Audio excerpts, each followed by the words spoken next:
Kahit anong kuskus mo dyan, hindi niyan mabubura ang katotohanang isa ka lang hamak na tagalinis ng dumi namin. Tandaan mo ang lugar mo rito, Samara. You are nothing but dirt under my shoes. Ang mga salitang yon ay tila mga punyal na walang awang itinarak sa dibdib ni Samara. Nanatili siyang nakaluhod sa malamig na sahig na gawa sa mamahaling marmol. Ang kanyang magaspang na mga kamay ay mahigpit na nakakapit sa basang-basahan. Sa mismong harapan ng kanyang mukha ay ang makintab at matulis na takong ng sapatos ni Lucinda. Nagbabanta at nagpaparamdam ng matinding pag-uuri ng antas sa buhay. Ito ang ginintuang hawla ng mga Monteclaro at siya ang aliping walang karapatang umangal. Pinilit ni Samara na lunukin ang nagbabagang pait na bumabara sa kanyang lalamunan. Hindi siya pwedeng sumagot. Hindi siya pwedeng lumaban. Ang bawat sentimo na kinikita niya sa pamamahay na ito ay katumbas ng bawat hininga ng kanyang nag-iisang anak. Sa halip na magalit, ibinaba pa niya ng husto ang kanyang ulo at ipinagpatuloy ang pagpapakintab sa sahig na hindi naman naging marumi, kundi sadyang tinapakan lamang ni Lucinda upang ipamukha ang kanyang kapangyarihan. Nang magpasyang umalis ang senyorita, naiwan si Samara sa gitna ng malawak na sala. Unti-unting nanginig ang kanyang mga balikat. Walang luhang tumakas, ngunit ang pamumula ng kanyang mga mata ay sapat na upang isigaw ang pandidiri sa sarili na kailangan niyang tiisin. Dala ang timba at mga panlinis, tahimik siyang nagtungo sa kusina upang ihanda ang gamot ng kanyang anak. Sa ibabaw ng malamig na estante, inilabas ni Samara ang isang maliit na garapon. Nanginginig ang kanyang mga daliri habang binibilang ang mga natitirang barya. Kulang na kulang. Kailangan niyang magtiis ng ilang buwan pa upang maabot ang halagang hinihingi ng ospital para sa operasyon sa puso ni Benedicto. Habang itinatapon niya ang mga basura mula sa kwarto ni Lucinda, isang punit na papel ang pumukaw sa kanyang atensyon. Kinuha niya ito at pinagdugtong ang mga piraso. Isa itong resibo mula sa isang kilalang botika. Naglalaman ng listahan ng mga mamahaling gamot para sa seryosong kondisyon sa puso. Kumunot ang noo ni Samara. Bakit may ganitong resibo ang babaeng walang ibang ginawa, kundi magparangya ng kanyang perpektong kalusugan at yaman? Isang malamig na hanging nagtataglay ng katanungan ang yumakap sa kanyang batok. Ngunit wala siyang panahong usisain ito. Bumalik siya sa pasilyo at saktong bumungad ang matangkad at malapad na figura ni Tiago Monteclaro. Galing ito sa trabaho, ang mukha ay seryoso, walang emosyon, at tila nakabaon pa rin sa anino ng pagluluksa sa yumaong asawa. Tumabi si Samara at bahagyang yumuko upang magbigay galang. Nilagpasan lamang siya ng lalaki na parang isang hangin na walang halaga, ni hindi man lang tinapunan ng tingin ang babaeng nagpapakahirap mapanatili ang kaayusan ng kanyang tahanan. Bago pa man siya makahinga ng maluwag, sumunod naman ang pagdating ni Doña Marcialina. Ang matalim na paningin ng matanda ay mabilis na pinasadahan ang kabuuan ni Samara. Pinakatitigan ng senyora ang murang uniforme ng katulong at nagbitiw ng salitang mas matalim pa sa patalim. Siguraduhin mong hindi amoy mahirap ang dadaan ng pasilyo ng anak ko. Make sure you sanitize everything you touch. Ayoko ng amoy ng squatter sa pamamahay ko. Wala nang natitirang dignidad na maaaring madurog kay Samara.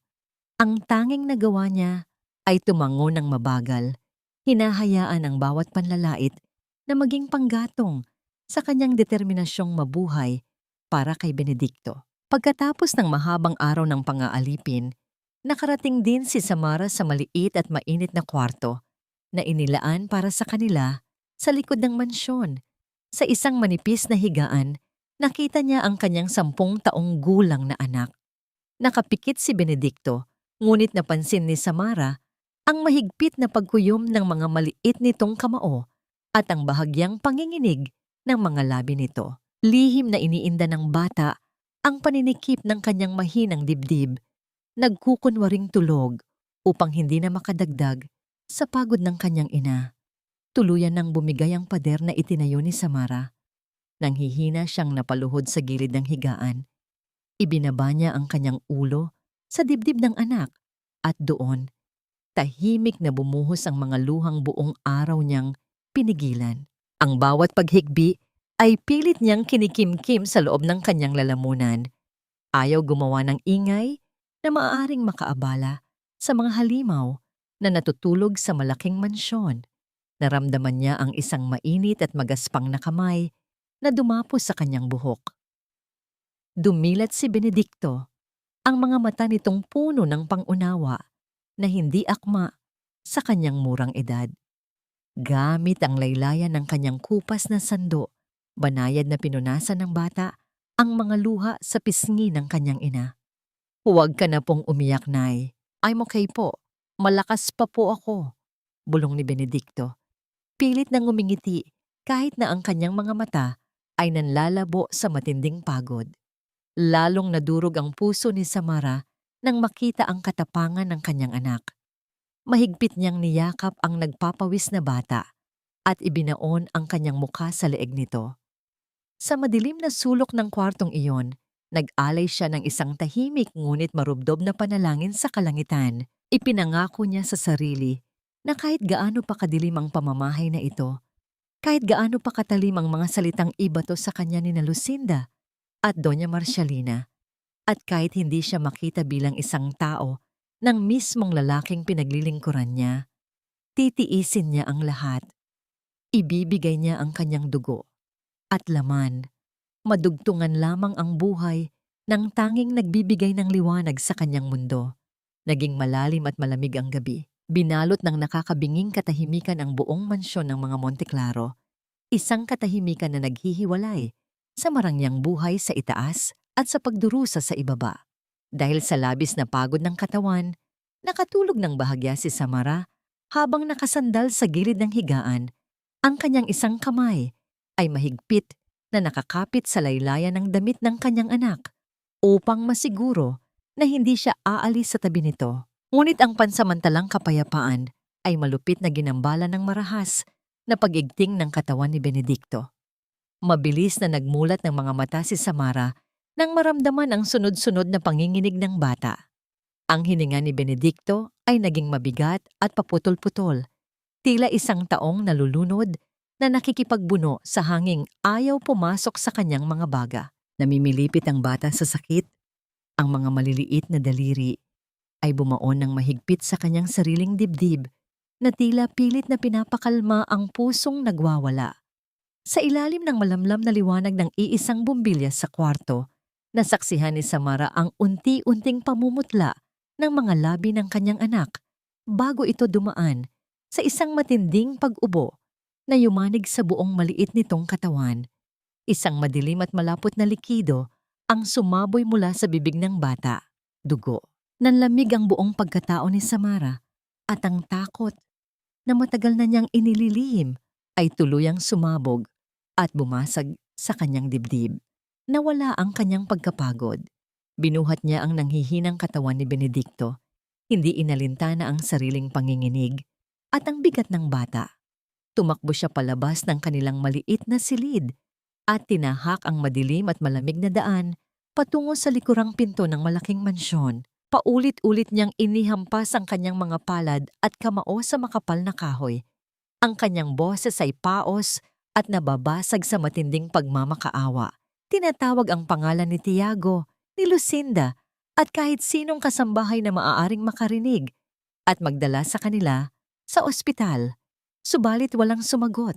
Walang bumukas na ilaw mula sa matataas na bintana. Ang tanging sumalubong sa kanyang desperadong pag-iyak ay ang matayog na pader ng pagwawalang bahala ng mga taong nasa loob. Tila mga ribultong bingi sa pagdurusa ng isang inang handang isuko ang sariling kaluluwa, mailigtas lamang ang kanyang anak. Napaluhod si Samara sa malamig na semento. Ang mga tuhod ay sumuko sa bigat ng sitwasyon habang yakap ng mahigpit ang malamig na katawan ni Benedicto. Sa gitna ng malalim na gabi, ang tanging naiwan sa kanyang nanlalabong paningin ay ang dahan-dahang pagkalat ng mapulang mantsa sa puting kumot na nakabalot sa bata. Kinabukasan, naiwan ang bakas ng kalbaryo sa maputlang mukha ni Samara. Matapos ang isang nakakatakot na gabi kung saan milagrong kumalma ang paghinga ng kanyang anak dahil sa pinagkasyang lumang gamot, kailangan niyang bumangon upang gampanan ang kanyang tungkulin. Wala siyang karapatang magpahinga, lalo pa at alam niyang ang buhay ni Benedicto ay nakasabit sa bawat sentimong kikitain niya sa pamamahay na ito. Dala ang mga panlinis, nagtungo siya sa malawak na silid ni Amariel. Pagpasok niya, bumungad sa kanya ang isang nakadudurog na eksena. Sa isang madilim na sulok, malayo sa mga naglalakihang laruan at magagarang damit, nakayuko ang 8 taong gulang na senyorita. Mahigpit na nakayakap ang bata sa kanyang mga tuhod, tila isang ibong nakakulong sa ginintuang hawla na nakalimutan na kung paano lumipad. Naramdaman ni Samara ang pagkirot ng kanyang sariling dibdib habang inaalala ang sariling anak na nakikipaglaban sa sakit sa maliit na silid sa ibaba. Dahan-dahan siyang lumapit at umupo sa sahig, ipinapantay ang kanyang paningin sa nanginginig na bata. "Senyorita, bakit po kayo nandito sa dilim?" Malumanay niyang tanong. Walang sagot mula kay Amariel, tanging ang mabilis na pagtaas-baba ng balikat nito ang nagpapahiwatig ng kanyang tahimik na pag-iyak. Upang pag-aangin ang loob ng bata, nagsimulang umawit ng isang lumang uyayi mula sa Visayas, si Samara. Ang kanyang tinig ay hindi kalakasan, ngunit ito ay parang isang mainit na kumot na unti-unting bumalot sa malamig na silid. Ang bawat salita ng kanta ay nagtataglay ng pag-ibig ng isang ina, isang bagay na matagal nang ninakaw ng tadhana mula kay Amariel, mula nang mamatay ang kanyang tunay na ina. Dahan-dahang nag-angat ng tingin ng bata. Ang mga mata nitong puno ng luha ay nakatitig sa maamong mukha ni Samara. Naramdaman ng bata ang kalinga na hindi nabibili ng salapi at dahan-dahan niyang isinandal ang kanyang maliit na ulo sa balikat ng katulong. Ngunit ang payapang sandaling iyon ay biglang naputol nang maramdaman nila ang ritmikong pagyanig mula sa labas ng pasilyo. Ito ay ang mabigat na pagdiin ng matutulis na sapatos na papalapit sa kanilang pinto. Nanlaki ang mga mata ni Amarielle. Mabilis itong umatras at isiniksik ang sarili sa pinakasulok ng dingding. Ang buong katawan ay nilamon ng matinding panginginig. Ang mga kamay ay mahigpit na nakatakip sa kanyang mga tainga. Napakunot ang noo ni Samara at pinuno ng pag-aalala ang kanyang puso. Bakit ganito na lamang ang labis na takot ng bata sa tuwing nararamdaman nito ang pagdating ni Lucinda? May isang madilim na lihim na nakakubli sa likod ng mga pekeng ngiti ng babaeng iyon na nag-iiwan ng malalim na trauma sa inosenteng isipan ng senyorita. Kinalaunan, nagpasya si Samara na dalhin si Amariel sa hardin upang makalanghap ng sariwang hangin at mailayo sa nakakasakal na presensya sa loob ng mansyon. Sa di kalayuan, nakaupo sa isang lumang bangko si Benedicto. Pinagmamasdan ang mga halaman habang pinapakalma ang kanyang mahinang dibdib. Nang mapansin ng bata ang malungkot na senyorita, dahan-dahan itong tumayo kahit nanginginig ang mga binti. Maingat siyang pumitas ng isang ligaw na bulaklak na tumubo sa gilid ng mga naglalakihang paso ng pamilya Monteclaro. Lumapit si Benedicto kay Amariel at iniabot ito ng may inosenteng ngiti.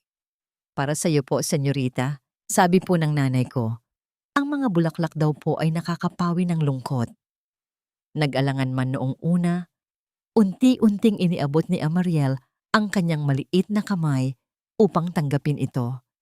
Tinitigan niya ang simpleng bulaklak at sa sandaling iyon, sumilay ang isang manipis, ngunit purong ngangiti sa labi ng senyorita. Isang ngangiting pumawi sa anino ng kalungkutan sa kanyang mukha.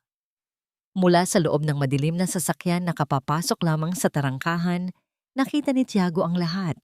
Napatigil siya sa paghinga.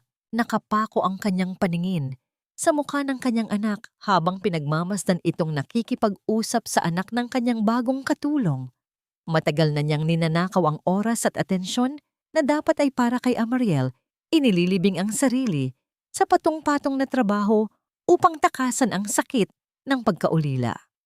Ngayon, sa pamamagitan lamang ng isang ligaw na bulaklak at presensya ng mga taong itinuturing na mababa ng lipunan, muling nasilayan ni Tiago ang ngiting matagal na niyang inakalang patay na. Isang mabigat na pagsisisi ang bumalot sa kanyang pagkatao, kasabay ng isang kakaibang paghanga sa babaeng nagawang ibalik ang liwanag sa mata ng kanyang anak. Pagpasok niya sa kanyang magarbong opisina sa loob ng mansyon, sumalubong sa kanya ang mapang-akit na figura ni Lucinda. "Tiago, let us have dinner tonight. Nagpabook na ako sa paborito mong restaurant." Malambing na wika nito habang nagtatangkang himasin ang balikat ng lalaki. Ngunit manhid ang pakiramdam ni Tiago sa presensya ng babae. Umupo siya sa kanyang silya, ang isip at mga mata ay palihim na nakatutok pa rin sa labas ng bintana. Pinagmamasdan ang banayad na paggabay ni Samara sa dalawang bata sa hardin. Napansin ni Lucinda ang lamig ng pakikitungo ni Tiago at ang direksyon ng paningin nito. Isang nag-aapoy na selos ang unti-unting sumunog sa dibdib ni Lucinda. Tiningnan niya ng masama ang inosenteng katulong mula sa malayo. Tahimik na nangangakong hindi niya hahayaang may isang hampaslupang umagaw sa atensyon at yamang matagal na niyang pinaghirapang makuha. Ngunit hindi nagtagal ang kaligayahan sa hardin. Isang malamig na presensya ang sumira sa payapang hapon nang biglang sumulpot si Doña Marcialina sa beranda. Puno ng pandidiri ang kanyang muka habang nakatingin sa samahan ng kanyang apo at ng batang may sakit. Ano ang kahangalang ito? Matalim niyang utos sa mga nagbabantay na gwardya na agad na nagsidalo. "Bunutin niyo ang lahat ng mga ligaw na damong yan. Ayoko ng anumang bakas ng karumihan na didikit sa apo ko." Bago pa man makapagmamakaawa si Amariel at makapagsalita si Samara, mabilis na kumilos ang mga tauhan upang sirain ang munting paraiso na kanilang ginawa. Pinagbubunot ang mga halaman at itinapon sa gilid na parang mga walang halagang basura. Ang tanging naiwang bakas ay ang nadurog na tangkay ng bulaklak sa ilalim ng mamahaling sapatos ng matanda. Isang malupit na paalala na sa mundong ito, ang mga walang kapangyarihan ay laging mayuyurakan at hindi kailanman papayagang mamulaklak sa bakuran ng mga mayayaman. Malalim na ang gabi nang bumalot ang malamig na hangin sa kabuuan ng malawak na sala. Pumasok si Tiago, ang kanyang mga balikat ay nakalaylay na tila buong araw niyang binuhat ang bigat ng mundo. Ang paghila niya sa kanyang sariling bigat ay nag-iwan ng tamlay sa bawat hakbang ng kanyang sapatos. Sa ibabaw ng makintab na marmol, lasing siya. Ang kanyang mga mata ay mapula at puno ng pangungulila sa nakaraan na patuloy na sumasakal sa kanyang kasalukuyan.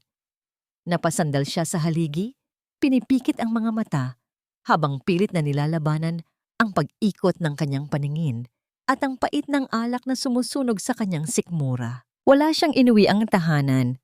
Ang mansyong ito ay isa lamang malaking puntod ng kanyang mga alaala. Sa di kalayuan, mula sa pasilyo ng kusina, nasaksihan ni Samara ang kalunos-lunos na anyo ng kanyang amo.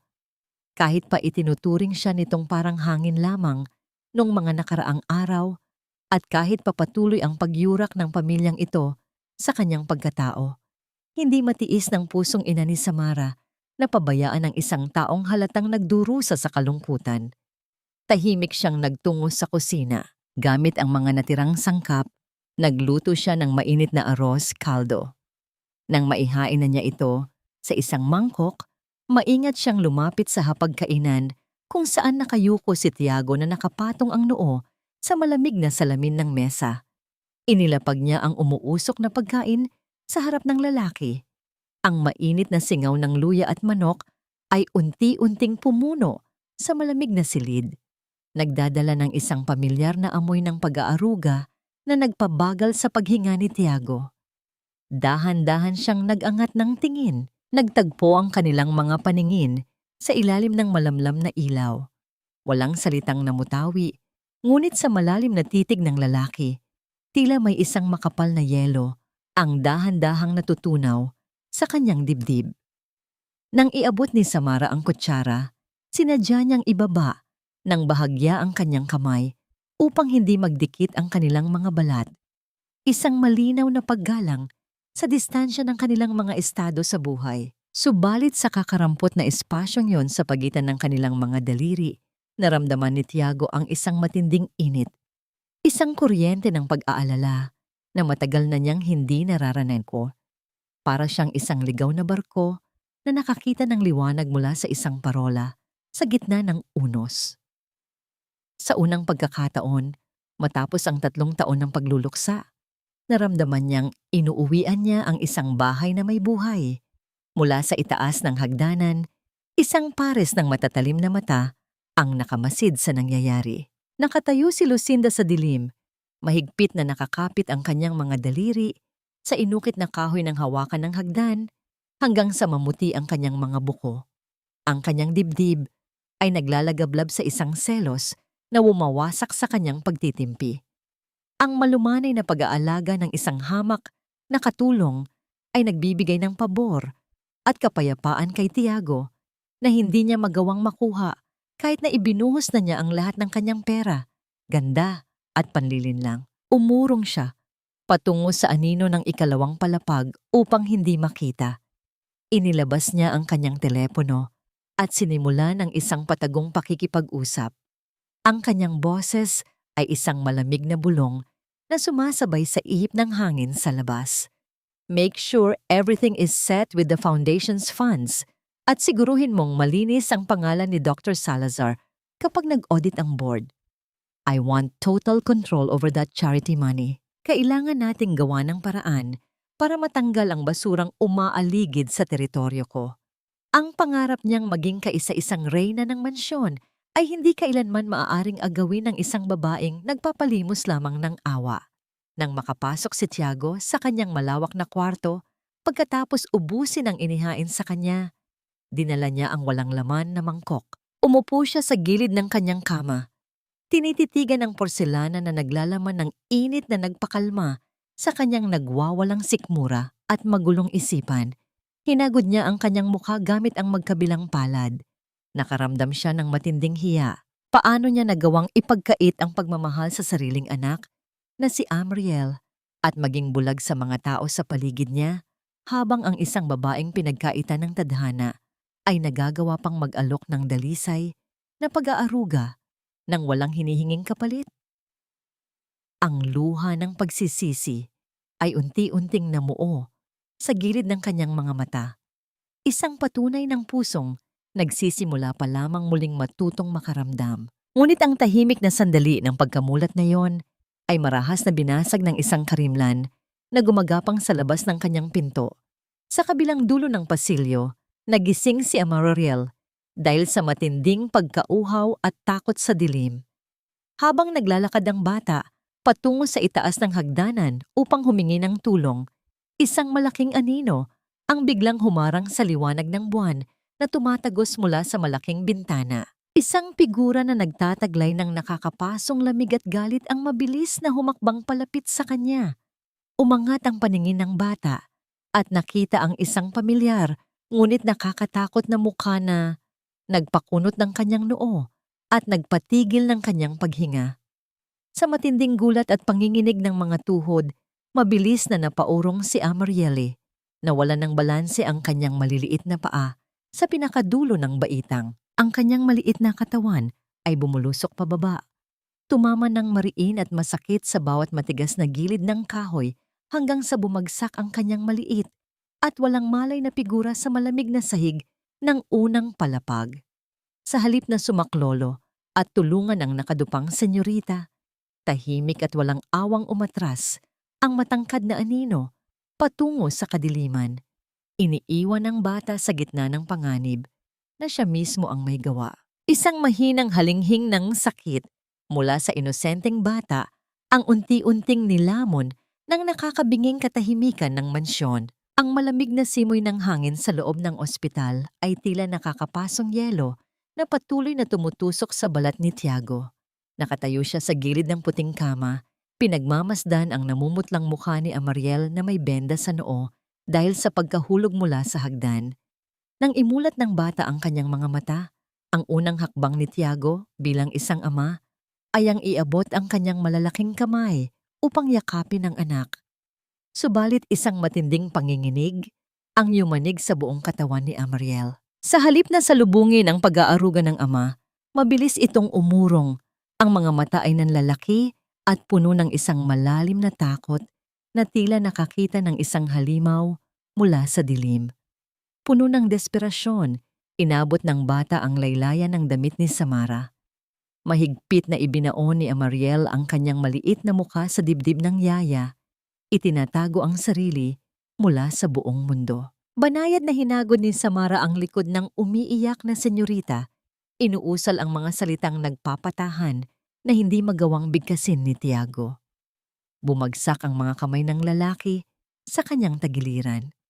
Isang mabigat na bato ng selos at matinding konsensya ang dumagan sa kanyang dibdib. Siya ang ama. Ngunit sa paningin ng kanyang nag-iisang anak, isa siyang estranghero na walang kakayahang magbigay ng kaligtasan. Upang bigyan ng espasyo ang bata, lumabas si Tiago patungo sa tahimik na pasilyo ng ospital. Doon ay naghihintay ang mapang-akit, ngunit matalim na presensya ni Lucinda. Dahan-dahang hinaplos ng babae ang braso ni Tiago. Ang kanyang mukha ay nagpapanggap ng matinding pag-aalala habang ang mga mata ay nagkikimkim ng lason. Tiago, please open your eyes. Hindi ka ba nagtataka kung bakit biglang nahulog si Amriel mula sa hagdan ng walang ibang tao, kundi ang babaeng yan sa paligid? You know how these desperate people operate. Gagawa sila ng paraan para malagay sa panganib ang bata at saka sila magmamagaling na sumagip para maging bida sa paningin mo. Gusto lang niyang makuha ang tiwala mo para sa pera. Ang mga salitang iyon ay parang makamandag na baging na unti-unting gumapang sa isipan ni Tiago dahil sa labis na pagod, pagkalito, at takot na muling mawalan ng mahal sa buhay. Hinayaan niyang takpan ng ulap ng pagdududa ang mainit na alaalang iniwan ng isang mangkok ng lugaw noong nakaraang gabi. Pagsapit ng umaga, naiuwi na si Amariel sa mansyon upang doon magpahinga. Habang abala si Samara sa pag-aayos ng mga nakakalat na gamit sa sala, sumulpot ang matalim na boses ni Doña Marcialina. Tumigil ang lahat ng mga katulong sa kanilang ginagawa. Lumapit ang matanda. Ang mga mata ay nag-aapoy sa pandidiri. Huwag mong isipin na porket nakadikit ka sa apo ko ay may puwang ka na sa pamilyang ito. You are nothing but a parasite. Isang linta na ginagamit ang inosenteng bata para makasipsip ng grasya mula sa anak ko. Tandaan mo, kahit anong sabon ang gamitin mo, mananatili ang amoy ng putik sa pagkatao mo. Yumuko lamang si Samara. Kinagat niya ang kanyang ibabang labi hanggang sa malasahan niya ang sariling dugo. Pinipigilan ang pag-agos ng mga luhang magpapakita ng kanyang kahinaan.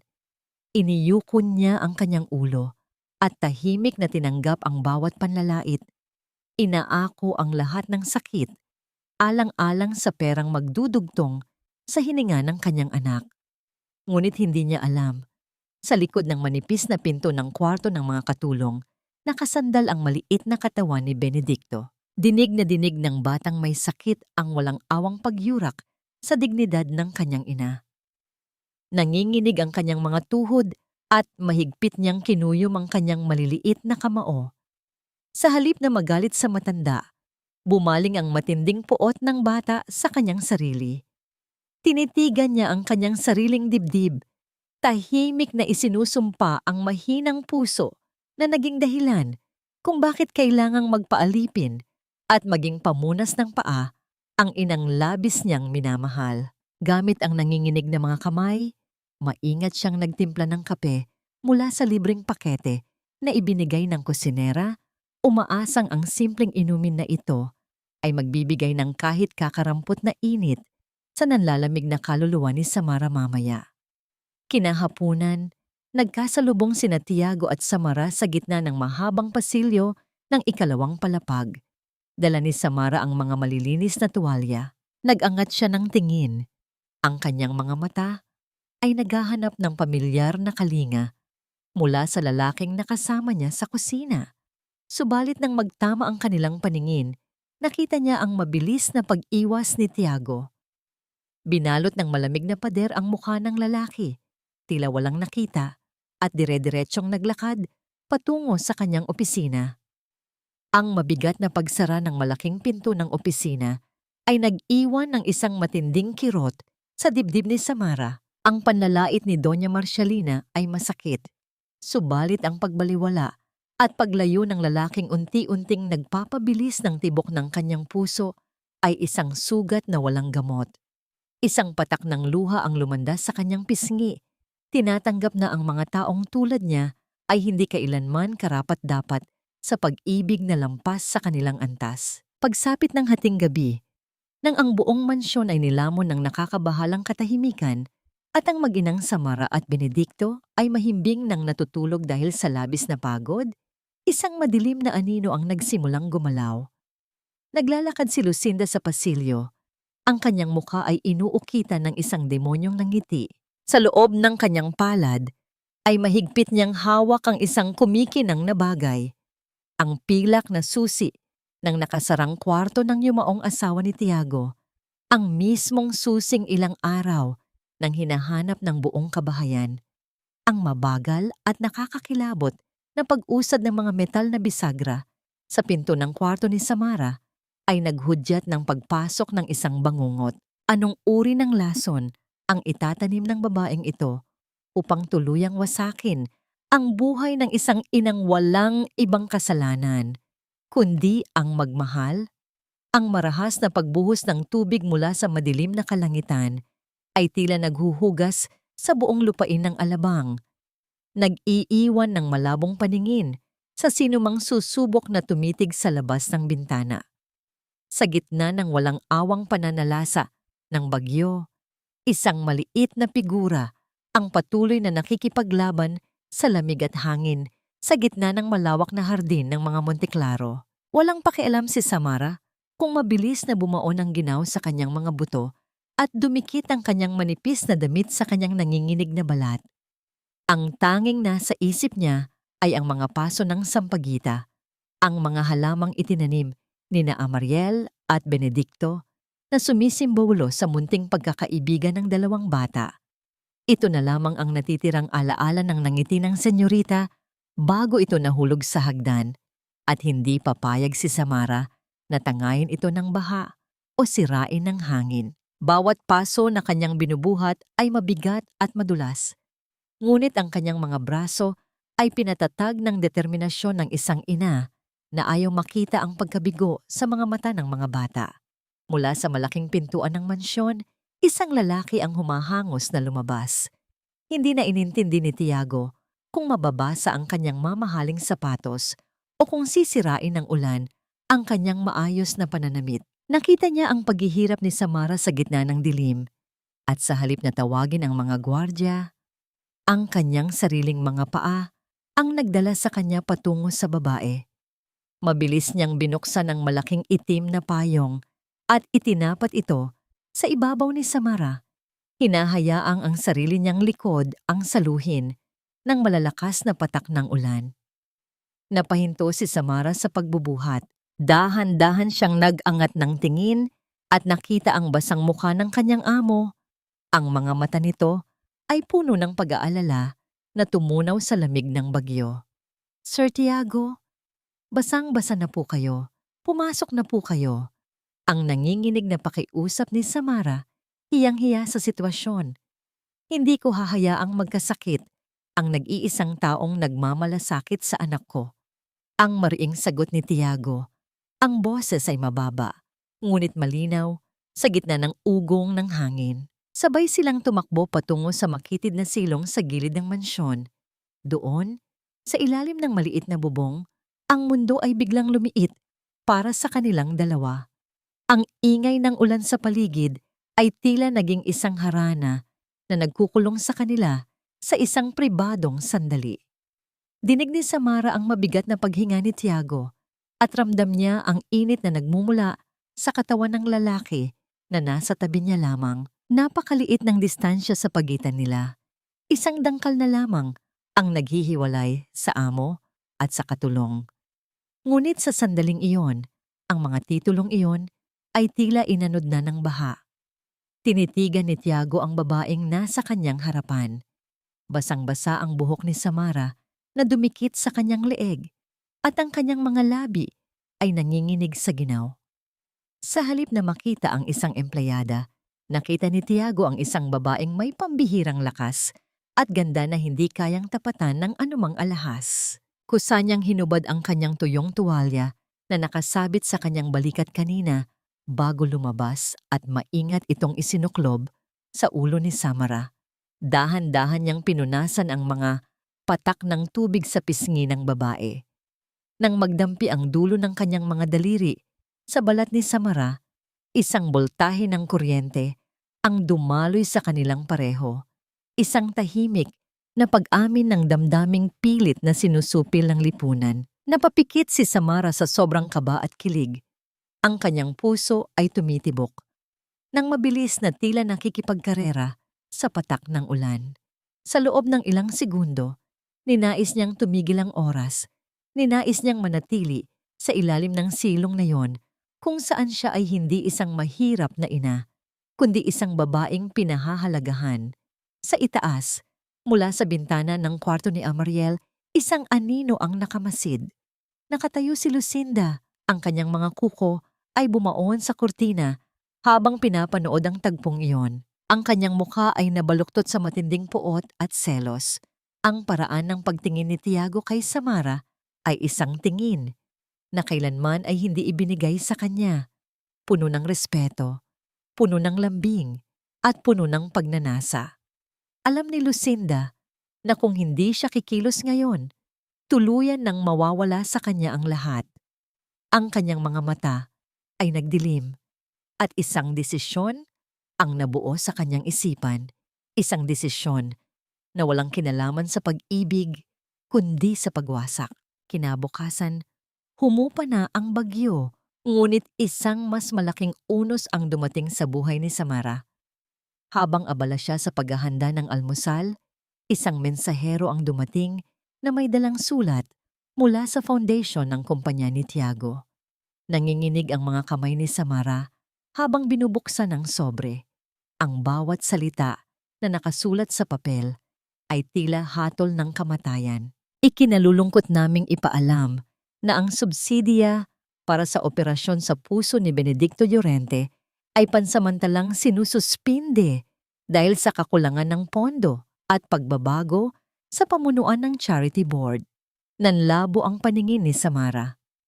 Ang papel ay dumulas mula sa kanyang mga daliri at dahan-dahang bumagsak sa sahig, kasabay ng pagguho ng kanyang mundo. Ang pag-asa na tanging pinanghahawakan niya para sa buhay ng kanyang anak ay biglang pinutol ng walang awa. Napahawak siya sa gilid ng mesa upang hindi matumba. Ang kanyang dibdib ay sumisikip sa sobrang takot. Hindi niya alam na sa loob ng magarang opisina sa itaas, nakaupo si Lucinda, hawak ang telepono. Isang ngangisi ng tagumpay ang gumuhit sa kanyang mga labi habang pinipirmahan ang dokumento na nagkakait ng buhay sa isang inosenteng bata. Ang sala ng mansyon ay naging isang malamig na silid-hukuman para kay Samara. Hawak ang telepono na tila huling hibla ng kanyang pag-asa, paulit-ulit siyang nakikiusap sa babaeng nasa kabilang linya. Ang kanyang boses ay garalgal at basag.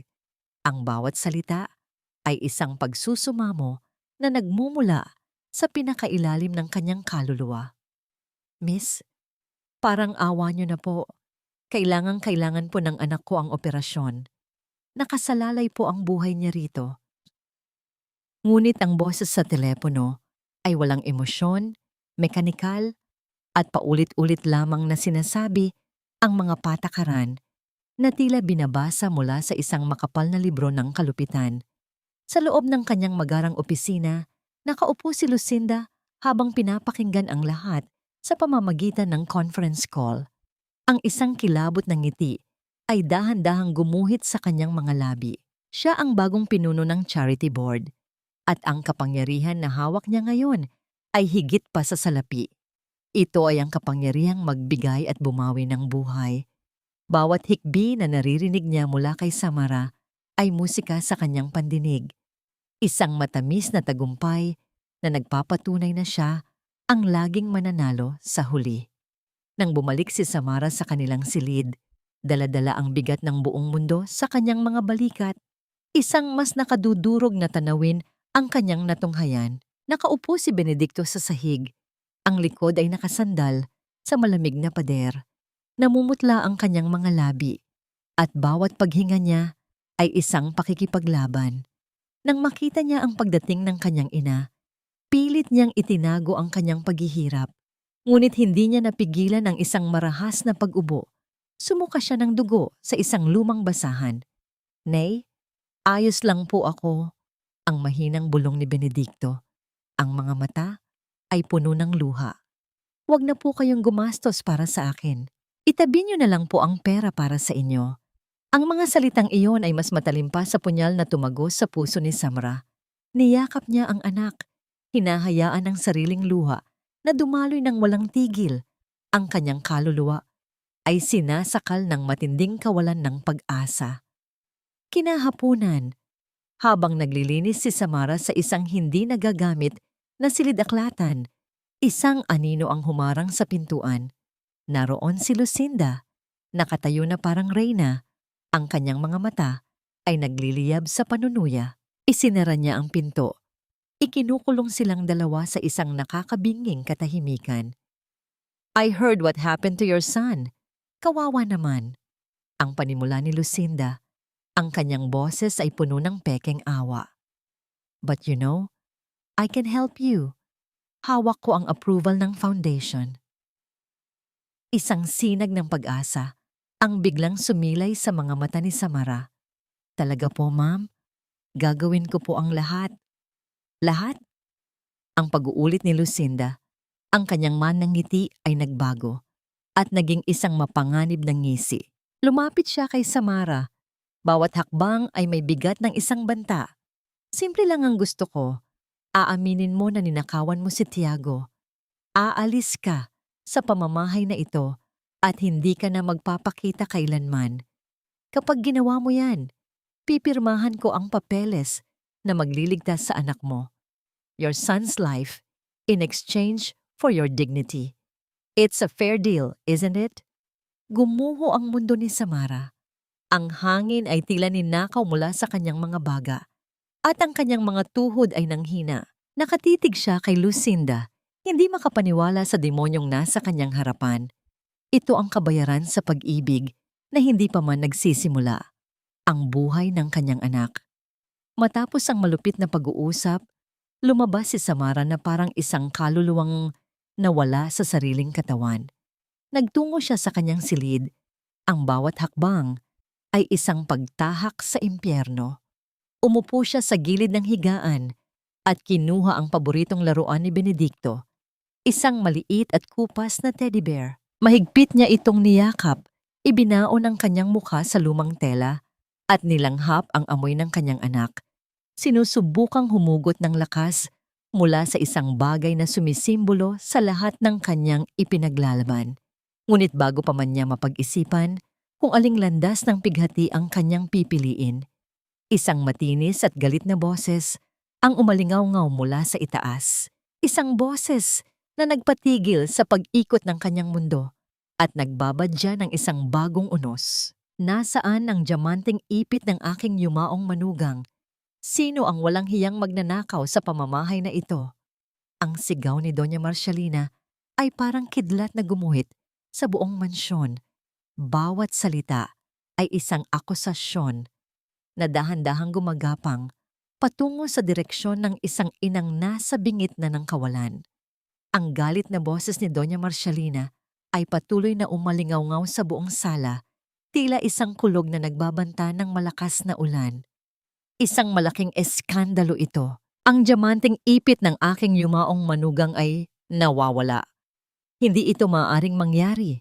Nagmadaling bumaba si Tiago mula sa itaas. Ang kanyang mukha ay puno ng pagkabahala at galit. Nag-utos siya sa mga gwardya na kolektahin ang lahat ng mga katulong sa sala. Isang matinding tensyon ang bumalot sa buong mansyon. Ang lahat ng mga katulong, pati na si Samara, ay nakatayo sa gitna ng sala. Ang kanilang mga mukha ay balot ng takot at pagkalito. Kapkapan ng bawat isa, halughugin ang bawat sulok ng kanilang mga kwarto. Hindi ako titigil hanggat hindi natutuklasan ang walang hiyang nagnakaw sa alaala ng aking asawa. Mariing utos ni Tiago. Ang kanyang mga mata ay nanlilisik sa galit. Mabilis na kumilos ang mga gwardya. Sinalubong ni Samara ang dalawang matatangkad na lalaki na may mukha ng pagdududa. Walang awa nilang hinalughog ang kakarampot na gamit niya at ng kanyang anak. Ibinagsak nila ang mga lumang damit at kagamitan sa sahig. Hinahanap ang anumang bakas ng nawawalang alahas. Si Benedicto ay nakaupo sa gilid ng kanyang ina. Ang kanyang mga mata ay malalaki at puno ng takot habang nakikita ang kawalan ng respeto sa kanilang munting pag-aari. Sa gitna ng kaguluhan, isang boses ang narinig mula sa likuran. "Wait, maybe it's in her pillow." Sabi ng iba, "Often, the most obvious hiding places are overlooked." Ani Lucinda. Ang kanyang boses ay tila inosente, ngunit ang kanyang mga mata ay nagtataglay ng isang nakatagong demonyong ngiti. Naglakad si Lucinda patungo sa silid ng mga katulong. Pinangunahan ng mga gwardya patungo sa unan ni Samara.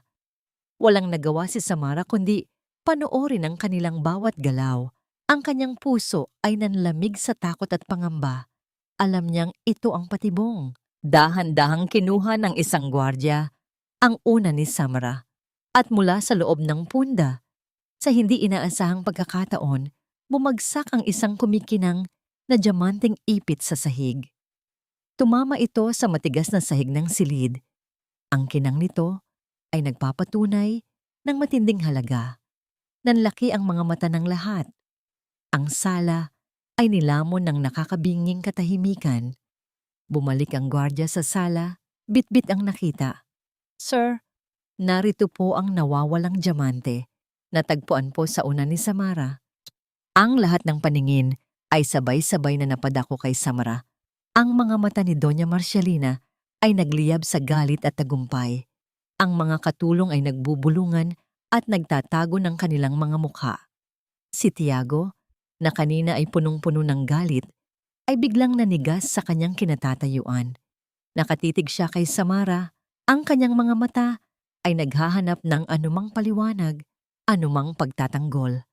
Ang kanyang pagtingin ay hindi nagpakita ng poot, kundi ng malalim na pagkabigla at pagkadismaya. Hindi niya inakala na ang babaeng nagbigay ng kalinga sa kanyang anak at nagpakalma sa kanyang nagwawalang puso ay kayang gawin ang ganitong kasalanan.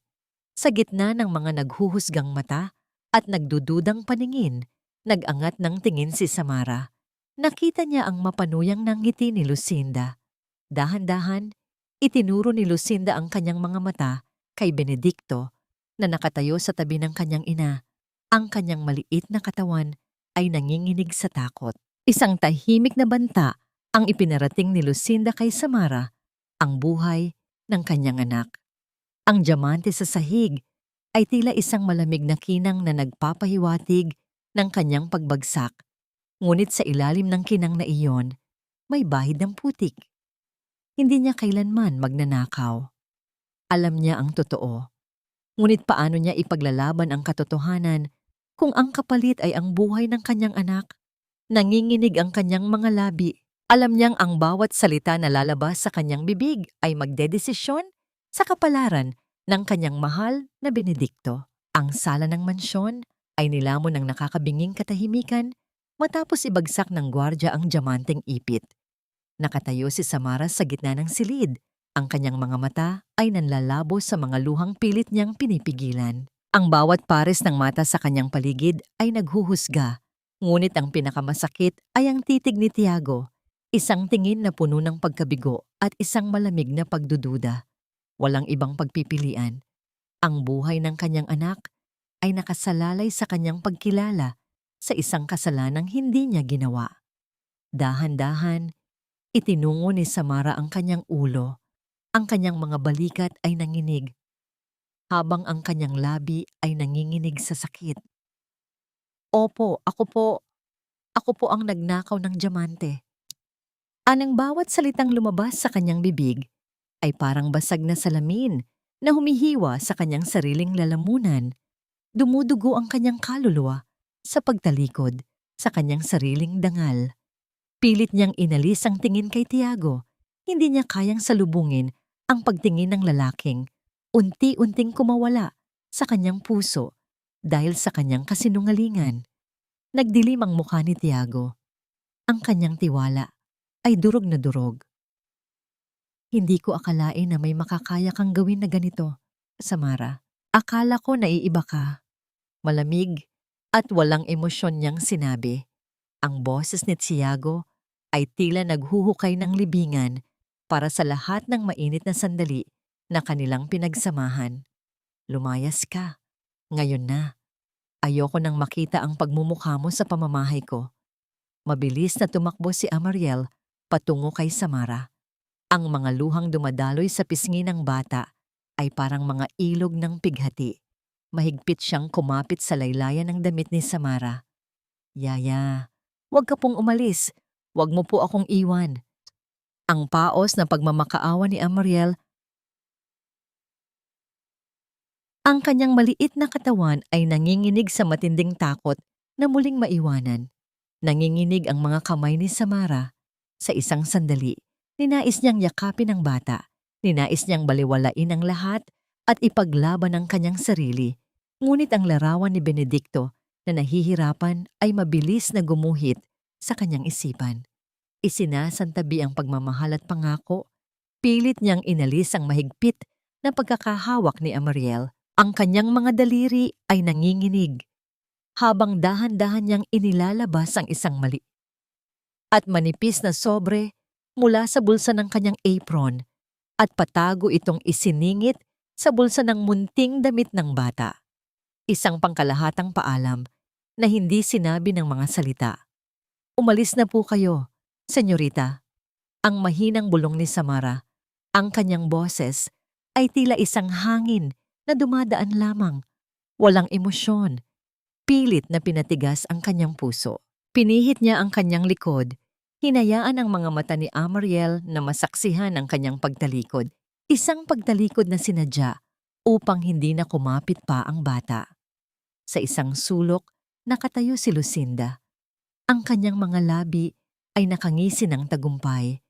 Ang kanyang mga mata ay nagliliyab sa galak habang pinagmamasdan ang bawat sandali ng pagbagsak ni Samara. Ang pagtalikod ni Tiago at ang pag-iyak ni Amariel ay musika sa kanyang pandinig. Ang lahat ay ayon sa kanyang plano. Malalim na ang gabi. Naglalakad si Samara sa madilim at walang buhay na kalsada, bitbit ang kanyang kupas na bag at mahigpit na nakahawak sa nanginginig na kamay ni Benedicto. Malamig ang simoy ng hangin at ang bawat hakbang nila ay lumilikha ng tunog ng paglisan sa isang buhay na hindi na kailanman muling babalikan. Nagtaas siya ng tingin sa madilim na kalangitan. Ang mga luhang dumadaloy sa kanyang pisngi ay hinayaan niyang tangayin ng malamig na hangin. Patawad, mahal ko. Ang mahinang bulong ni Samara, hindi para kay Tiago, kundi para sa sarili niyang dangal na kailangan niyang isuko upang mabuhay ang kanyang anak. Ang pangakong mabubuhay ang anak, ang tanging bitbit niya, isang pangako na mas mahalaga pa sa anumang yaman o pag-ibig sa mundo. Sa loob ng malaking mansyon ng mga Monteclaro, ang madilim na kalsada na nilisan nina Samara at Benedicto ay tila isang balabal na bumabalot sa buong kabahayan. Nag-iisa si Amariel sa gitna ng malawak na sala. Ang mga luha niya ay patuloy na dumadaloy. Tinititigan niya ang direksyon ng malaking pintuan kung saan lumabas ang babaeng itinuring niya ng higit pa sa yaya. Ang kanyang maliit na katawan ay nilamon ng isang matinding kalungkutan at pagkabigo. Biglang bumigat ang kanyang paghinga. Ang kanyang mga mata ay nanlabo at ang kanyang mga tuhod ay nanghina. Ang buong mundo niya ay tila umikot at ang kanyang maliit na katawan ay bumagsak sa malamig na sahig, nawalan ng malay. Ang labis na trauma sa paglisan ni Samara ay kinuha ang huling hibla ng lakas ng senyorita. Ang tanging naririnig lamang sa malawak na mansyon ay ang tunog ng pagsara ng malaking gate na bakal, isang tunog na naghudyat ng simula ng isang bagong pagdurusa. Paglipas ng mga araw matapos ang paglisan ni Samara at Benedicto, ang mansyon ng mga Monteclaro ay nalukuban ng isang nakakabinging katahimikan. Hindi ito ang katahimikang nagdudulot ng kapayapaan, kundi isang katahimikan na nagpaparamdam ng kalungkutan at kawalan. Sa halip na lumabas ng kwarto, nanatili si Amariel sa madilim na sulok ng kanyang silid. Tanging ang malalim at malungkot na pagtingin sa labas ng bintana ang kanyang ginagawa. Naghihintay na bumalik ang babaeng kinuha ng tadhana mula sa kanya. Ang kanyang maliit na katawan ay nanlalambot at ang kanyang mga mata ay walang buhay, tila isang munting kandila na unti-unting namamatay. Isang hapon, habang abala si Amariel sa pagtingin sa hardin, biglang bumukas ang pintuan ng kanyang silid. Pumasok si Lucinda. Ang kanyang mukha ay balot ng isang pekeng ngiti na hindi na maitago ang lason sa likod nito. Amariel, hindi ka ba maglalaro? Binilhan kita ng bagong manika. Tingnan mo. Ngunit hindi man lang kinibo ng bata ang bagong laruan. Patuloy lamang itong nakatingin sa labas, tila walang naririnig. Nawalan ng pasensya si Lucinda. Ang arte-arte mo talaga.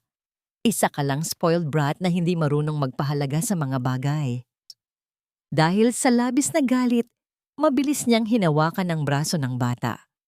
Mahigpit niyang pinisil ang malambot na balat ni Amariel, inilabas ang tunay na kulay ng kanyang pagkatao sa harap ng walang kalaban-labang bata.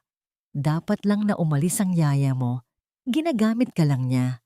Kaya magpakabait ka kung ayaw mong mas masahol pa roon sa mangyayari sa'yo. Ang mga salitang yun ay parang lason na unti-unting kumalat sa inosenteng isipan ni Amariel, nag-iiwan ng malalim na peklat ng takot. Ngunit hindi niya alam, ang lahat ng iyon ay nasaksihan ng isang pares ng mga mata na hindi niya inasahan. Maaga kasing umuwi si Tiago mula sa opisina, ang kanyang isipan ay gulong-gulo sa kawalan ng kapayapaan sa kanyang sariling mansyon. Nang dumaan siya sa kwarto ni Amariel, nakita niya ang nakabukas na pinto at ang nakakatakot na tagpo sa loob. Nanlaki ang kanyang mga mata. Nanginginig ang kanyang buong katawan habang pinagmamasdan ang walang awang pagtrato ni Lucinda sa kanyang anak. Ang babaeng akala niya ay karapat-dapat na pumalit sa posisyon ng kanyang yumaong asawa ay isa palang halimaw na nakatago sa likod ng magandang mukha. Hindi niya kailanman naisip na ang isang tao ay kayang magpakita ng ganitong kalupitan sa isang walang labang bata. Agad na pumasok si Tiago sa silid. Ang kanyang presensya ay parang isang bagyo na biglang sumulpot.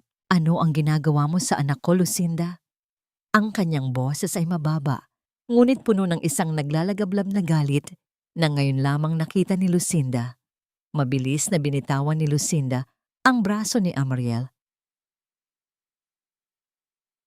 Ang kanyang mukha ay balot ng pagkabigla at takot. Agad siyang nagkunwari.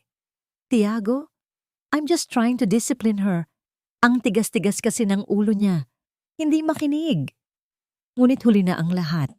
Nakita na ni Tiago ang tunay na kulay ng babae. Lumapit si Tiago kay Amariel. Maingat na binuhat ang anak. Naramdaman niya ang matinding panginginig ng bata. Hindi man direktang nakapagsalita si Amariel dahil sa labis na takot. Agad nitong itinuro ang kanyang maliit na kahon ng gamot na nakatago sa ilalim ng kanyang kama. Isang kahon na bihira niyang pinakikialaman. Napansin ni Tiago ang kakaibang pagtutok ng bata sa bagay na yon. Ang kanyang isipan ay mabilis na nag-ugnay sa lahat ng nakalipas na pangyayari. Ang pagkahulog ni Amariel sa hagdan, ang pagbabago ng ugali ng bata, at ang biglang paglisan ni Samara. Isang malamig na realization ang dahan-dahang gumapang sa kanyang isipan. Kinagabihan, habang mahimbing nang natutulog si Amariel sa kanyang bisig, bumaba si Tiago sa kusina. Ang buong mansyon ay malamig at tahimik. Nakita niya ang isang lumang apron ni Samara na nakasabit pa rin sa likod ng pintuan. Dahan-dahan niya itong hinawakan. Ang kanyang mga daliri ay humaplos sa magaspang na tela. Ang amoy ng luya at sariwang gulay kasama ang mainit na pakiramdam ng arroz caldo na minsan nang pinakain sa kanya ay nagbalik sa kanyang mga alaala. Hinagod niya ang kanyang mukha. Isang matinding pagsisisi ang bumalot sa kanyang pagkatao. Paano niya nagawang ipagtabuyan ang isang babaeng may dalisay na puso at maging bulag sa demonyong naninirahan sa kanyang sariling bahay?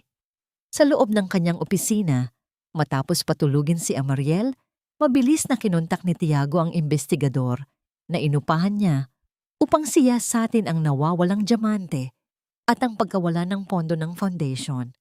Ang kanyang boses ay puno ng pagkaapura. I want every single detail about Lucinda Barrera's financial transactions. I also want to know everything about her involvement in the foundation's charity programs. Hindi na siya magpapabulag muli. Kinabukasan, isang importanteng tawag ang natanggap ni Tiago. Ang investigador sa kabilang linya ay may nalaman tungkol sa mga illegal na transaksyon ni Lucinda. Sir, I found something disturbing. It appears that Miss Barrera has been diverting funds from the Amariel Foundation to her personal accounts. Also, I discovered a hidden bank account under her name, receiving regular large deposits from an offshore account. Napasandal si Tiago sa kanyang silya, nanlamig ang buong katawan. Hindi lamang nawawala ang diamante, hindi lamang inaabuso si Amariel. Ang lahat ng pagdurusa ni Samara at Benedicto ay isang malaking patibong. Nanginginig ang mga kamay ni Tiago habang binubuksan ang maliit na kahon ng gamot ni Amariel. Sa ilalim ng mga bitamina at pambatang gamot, nakita niya ang isang gusot na papel. Dahan-dahan niya itong binuklat. Ito ang sulat na iniwan ni Samara. Isang sulat na puno ng pagmamahal para kay Amariel, isang pagpapaliwanag tungkol sa blackmail ni Lucinda at isang pakiusap na alagaan ng bata. Bawat salita ay tumagos sa kanyang puso, parang matatalim na karayom na tumutusok sa kanyang kaluluwa. Ang kanyang mukha ay nabaluktot sa matinding sakit at pagsisisi. Gumuho ang kanyang mundo. Siya ang dahilan ng pagdurusa ng dalawang inosenteng kaluluwa. Ilang beses ko nang nasabi sa iyo na dapat ay mas maging maingat ka sa mga pinapasok mo sa bahay na ito. Ang mga hampas lupa dapat ay ibinabalik sa kinalalagyan nila. Ang matalim na boses ni Doña Marcialina ay umalingaw-ngaw sa kanyang isipan. Hinawakan ni Tiago ang basang apron ni Samara na nakasabit pa rin sa likod ng pintuan ng kusina. Ibinaon niya ang kanyang mukha sa tela, humahagulgol na parang isang batang nawawalan ng pag-asa. Ang amoy ng luya, sariwang gulay, at ang mainit na pakiramdam ng pag-aaruga ay biglang naglaho, napalitan ng pait ng konsensya. 1,000 beses siyang humingi ng tawad sa hangin, sa mga alaalang iniwan ni Samara, sa kanyang pagkabulag at kalupitan. Kinabukasan, isang importanteng pagpupulong ang naganap sa opisina ng mga Monteclaro. Nakaupo si Tiago sa gitna ng board of directors, ang kanyang mukha ay seryoso at puno ng determinasyon. Pumasok si Lucinda na may ngisi ng tagumpay sa kanyang mga labi, hindi alam na ang laro ay tapos na. Sinimulan niya ang kanyang pagpapaliwanag, ngunit mabilis siyang pinatigil ni Tiago. Lucinda, I think we have more important matters to discuss today. Sa harap ng lahat, inilabas ni Tiago ang lahat ng ebidensya, ang mga resibo, ang mga bank statement, ang mga transaksyon mula sa offshore account, at ang testimonya ng investigador. Ang bawat papel na inilatag niya ay parang bomba na sumabog sa harap ni Lucinda. Nanlaki ang mga mata ng babae at ang kanyang mukha ay namutla na parang papel. Sinubukan niyang magdahilan, ngunit ang kanyang mga salita ay nagulo at nagpatunay lamang ng kanyang pagkakasala. Lucinda Barrera, You are hereby terminated from all your positions in Monte Claro Group of Companies and the Amariel Foundation. Hindi lamang yan. You will face charges for embezzlement, fraud, and child abuse. Your crimes are unforgivable. Ang boses ni Tiago ay matigas at puno ng galit na hindi niya kailanman naisip na kaya niyang ilabas. Tiago, you can't do this to me. Ako ang nagmamahal sa'yo. Ako ang laging nandyan. Ang babaeng yon isa lang siyang magnanakaw. Sigaw ni Lucinda. Ang kanyang muka ay nabaluktot sa matinding galit at pagkabigo. Ngunit bago pa man niya matapos ang kanyang mga salita, isang matalim na boses ang umalingaw-ngaw mula sa likuran. Enough! Si Doña Marcialina, na kanina ay tahimik na nakaupo, ay tumayo. Ang kanyang mga mata ay nanlilisik kay Tiago. Ano ang ginagawa mo, Tiago? Isasakripisyo mo ang pangalan ng pamilya para sa isang katulong na walang kwenta at sa isang babaeng nagkasala? Nasaan ang iyong dangal bilang isang Monteclaro? Naglakad si Tiago patungo sa kanyang ina. Ang kanyang mga mata ay matigas at puno ng hinanakit. Dangal?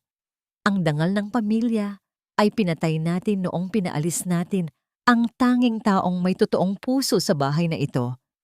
Ang dangal ay hindi nasusukat sa apelyido o sa kayamanan, ma. Ito ay nasusukat sa pagmamahal, respeto, at pag-aaruga sa kapwa. Ang tunay na pamilya ay hindi gawa sa dugo, kundi sa mga taong handang tumayo para sa iyo at mahalin ka ng walang kapalit. Isang nakakabinging katahimikan ang bumalot sa opisina. Ang lahat ng mga direktor ay nakatitig kay Tiago, hindi makapaniwala sa kanyang mga sinabi. Si Lucinda ay tuluyan ng gumuho, ang kanyang mukha ay balot ng matinding pagkabigo at galit. Inilabas siya ng mga gwardya mula sa opisina. Ang kanyang paglaban ay walang kwenta. Ngunit ang pagdiriwang ng hustisya ay mabilis na napalitan ng isang nakakakilabot na balita. Biglang nagring ang telepono ni Tiago. Ang boses mula sa kabilang linya ay may dalang matinding pagkaapura. Sir Tiago, galing po ako sa ospital ng Manila. May isinugod po ritong bata na nagngangalang Benedicto Llorente. Heart failure po ang findings. Critical condition po siya at kailangan po ng agarang operasyon. Hindi na po siya aabuti ng umaga kung hindi tayo makakakilos agad. Wala pong kasama ang bata, kundi ang nanay niya na nagmamakaawang makahingi ng tulong. Malabo na po ang mga mata ng bata at ang huling lumabas sa bibig niya ay ang pagtawag sa kanyang ina. Nanlamig ang buong pagkatao ni Tiago. Ang lahat ng kanyang tagumpay ay biglang nawalan ng halaga. Ang tunog ng flatline monitor ay tila umalingaw-ngaw sa kanyang utak, isang nakakakilabot na paalala ng kanyang pagkukulang. Ang kanyang mga paa ay kusang gumalaw. Hindi na siya magpapabulag muli. Kailangan niyang hanapin si Samra. Ang estero sa Pasay ay nilamon ng dilim. Malakas ang amoy ng kanal at basura. Ngunit mas matindi ang amoy ng takot na kumapit sa dibdib ni Samara. Nakaluhod siya sa putik. Ang kanyang muka ay basang-basa ng luha na humalo na sa dumi ng kapaligiran. Tulungan niyo po kami. Parang awa niyo na po. Isugod po natin sa ospital ang anak ko. Ang paos niyang pakiusap sa mga dumaraan. Ngunit ang bawat isa ay umiiwas lamang sa kanyang paningin. Tila isang salot na hindi nila nais lapitan. Wala siyang pera, wala siyang pamilya, wala siyang ibang magagawa kundi ang magmakaawa para sa buhay ng kanyang anak. Sa kabilang dulo ng Maynila, baliw na nagmamaneho si Tiago. Ang kanyang mamahaling sasakyan ay bumabagtas sa masikip na kalsada. Nilalabag ang lahat ng batas trapiko. Ang kanyang isip ay puno ng dasal at pagsisisi. Samara, Benedicto, please be safe. Kailangan ko kayong makita. Kailangan kong humingi ng tawad. Ang bawat kurbada ng kalsada ay tila isang pagsubok. Bawat segundo ay isang pagpapahirap. Sa loob ng charity ward ng ospital ng Maynila, nakaupo si Samara sa tabi ng kama ng kanyang anak. Ang mga mata niya ay nanlalabo na, ngunit pilit siyang nanatiling gising.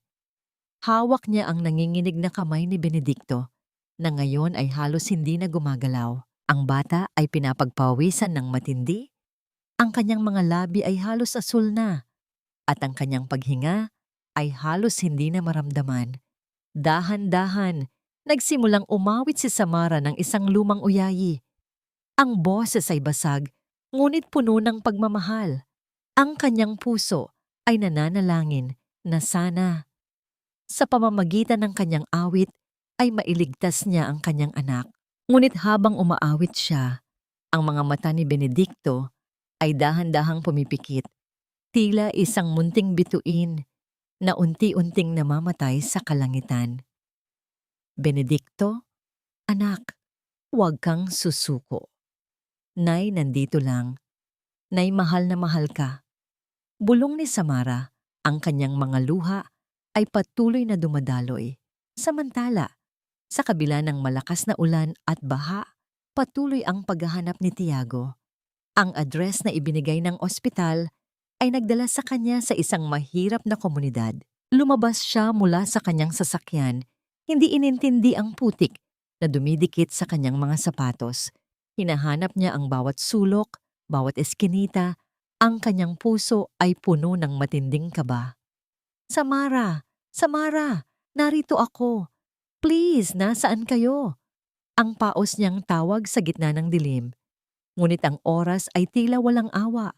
Sa loob ng charity ward, isang matalim na tunog ang biglang umalingaw-ngaw. Ang flatline monitor ay nagpakita ng isang tuwid na linya. Isang simbolo ng pagtigil ng buhay. Ang pag-awit ni Samara ay biglang naputol. Nanlaki ang kanyang mga mata at ang kanyang mga kamay ay nanginig habang niyuyugyug niya ang kanyang anak. Benedicto! Anak, gising! Huwag mo akong iwan! Ngunit walang sagot. Ang maliit na katawan ni Benedicto ay nanatiling walang buhay. Sa mismong sandaling iyon, dahan-dahang bumukas ang pintuan ng charity ward. Nakatayo doon si Tiago, basang-basa ng ulan at putik. Ang kanyang hininga ay mabigat at halos hindi na niya kayang huminga. Ang kanyang mga mata ay nanlabo at ang kanyang buong mundo ay umikot. Nakita niya ang walang buhay na katawan ni Benedicto at ang walang pag-asang pag-iyak ni Samara. Ang huling sinag ng pag-asa ay nawala at ang tunog ng flatline monitor ay umalingaw-ngaw sa kanyang utak. Isang malamig na paalala na huli na ang lahat. Ang makina ng kanyang sasakyan na iniwan niya sa gitna ng kalsada ay biglang tumigil, tila sumasabay sa pagtigil ng pintig ng isang inosenteng puso. Ang mga mata ni Tiago ay nanlabo. Ang kanyang mundo ay tila umikot. Nakita niya ang walang buhay na katawan ni Benedicto at ang walang pag-asang pag-iyak ni Samara. Ang huling sinag ng pag-asa ay nawala at ang tunog ng flatline monitor ay umalingaw-ngaw sa kanyang utak. Isang malamig na paalala na huli na ang lahat. Subalit sa mismong sandaling iyon, isang himala ang naganap. Isang pangkat ng mga doktor at nurse ang mabilis na pumasok sa silid. Hindi nila alintana ang pagkabigla at kalungkutan sa mukha ni Tiago at Samara. Agad nilang inilipat si Benedicto sa isang stretcher. Huwag po kayong sumuko, ma'am. Kaya pa po ito. Kailangan po natin siyang isugod sa emergency room. Sigaw ng isang doktor. Ang kanyang boses ay puno ng determinasyon. Sumama si Tiago sa pagtakbo. Ang kanyang mga mata ay nakatitig sa walang malay na katawan ni Benedicto. Sa isipan niya, pilit niyang binabalikan ang lahat ng pagkukulang niya. Ang pagtanggi niyang tulungan ang mag-ina, ang pag-iyak ni Amariel, ang pagmamakaawa ni Samara. Ang lahat ay tila isang nakakapanakot na bangungot na ngayon niya lamang namalayan. Mabilis siyang nag-utos sa kanyang mga tauhan na ihanda ang pinakamagaling na pribadong ospital, ang pinakamahusay na doktor, at ang lahat ng posibleng kagamitan. Nang makarating sila sa lobby ng VIP hospital, umiiwas si Samara sa kanyang paningin. Ang kanyang mga mata ay puno ng sugat na hindi kayang burahin ng anumang salapi. Ito ang lalaking nagpahiya sa kanya, ang lalaking bumulag sa katotohanan, at ang lalaking halos maging dahilan ng pagkamatay ng kanyang anak. Lumapit si Tiago. Ang kanyang mga paa ay mabigat sa bawat hakbang. Hindi na siya ang mapagmataas na bilyonaryo na kilala ng lahat. Ang kanyang mga balikat ay nakalaylay, ang kanyang muka ay puno ng matinding pagsisisi. Dahan-dahan siyang lumuhod sa sahig ng ospital, sa harap ng lahat ng mga tao na naroroon. Isinantabi niya ang lahat ng kapangyarihan at pagmamay-ari, ang lahat ng dangal at yaman. Samara, patawarin mo ako. Ang basag na boses ni Tiago, ang kanyang mga mata ay puno ng luha. Patawarin mo ako sa aking pagkabulag. Patawarin mo ako sa aking kalupitan. Patawarin mo ako sa lahat ng sakit na naidulot ko sa iyo at kay Benedicto. Sana bigyan mo ako ng isa pang pagkakataon upang maipakita sa iyo na nagbago na ako. Hindi ko alam na ganito kalalim ang inyong pinagdaanan. Nakanganga ang lahat ng mga tao sa lobby, hindi makapaniwala sa kanilang nasasaksihan. Ang isang bilyonaryo ay nakaluhod sa harap ng isang katulong, humihingi ng tawad. Ang kanyang pagmamakaawa ay hindi galing sa labi lamang, kundi mula sa pinakailalim ng kanyang kaluluwa. Ang mga luha ni Samara ay patuloy na dumadaloy. Ibinuhos niya ang lahat ng sakit at pagkapagod na kanyang kinimkim sa loob ng mahabang panahon. Ang kanyang puso ay puno ng matinding galit at hinanakit.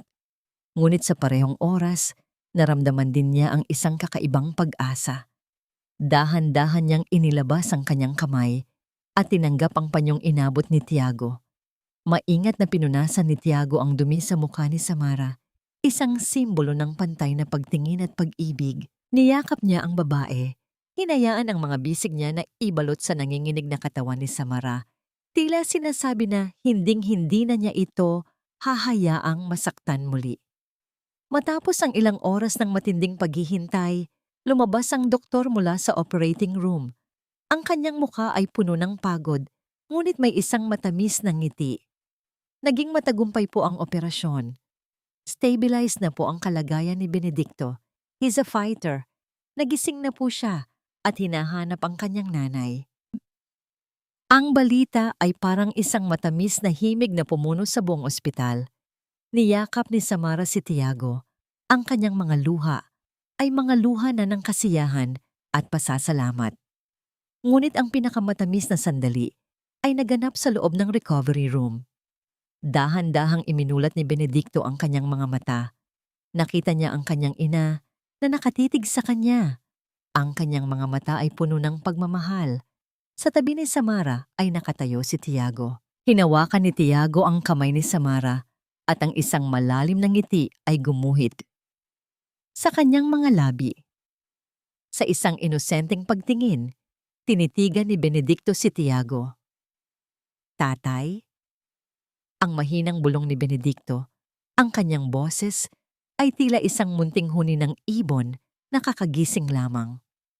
Ang salitang iyon ay nag-iwan ng isang matinding epekto kay Tiago, isang salitang nagpapatunay na sa wakas, may pamilya na siya. Lumipas ang mga buwan at ang pagbabago ay dahan-dahang gumapang sa bawat sulok ng dating malamig na mansyon ng mga Monteclaro.